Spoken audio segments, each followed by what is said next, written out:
თბილისის ისტორიის მუზეუმში დღეს საგანმანათლებლო პროექტი მე-19 საუკუნის მრავალეთნიკური თბილისი დაიწყება. პროგრამა მოსწავლეებს და სტუდენტებს საშუალებას აძლევს ძველი თბილისის შესახებ უნიკალურ ვიზუალურ და ტექსტუალურ მასალას გაეცნონ. მონაწილეები სხვადასხვა ეთნიკური ჯგუფის გარდა აღმოსავლური და ევროპული მატერიალური კულტურის ნიმუშებსაც ნახავენ.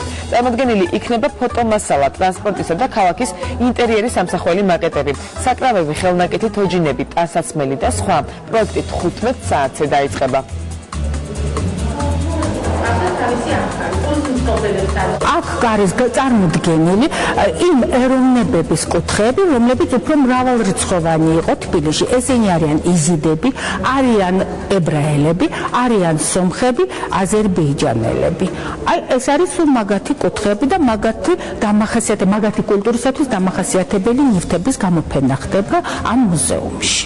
რა თქმა უნდა, ამ ექსპოზიციას ბევრი დამთვალიერებელი ყავს და გარდა ამისა ჩვენ ვიფიქრეთ, რომ საინტერესო იქნებოდა თუ მრავალეთნიკური თბილისის ნაირსახეობას ამგვარი სიჭრელით წარმოადგენდით ამ გამოფენის ფარგლებში, რომლის ორგანიზატორებმაც ძალიან მოინდომეს და თავისთავად ის ბევრ ინფორმაციას მისცემს როგორც მოსწავლეებს, ასევე სტუდენტ ახალგაზრდობას.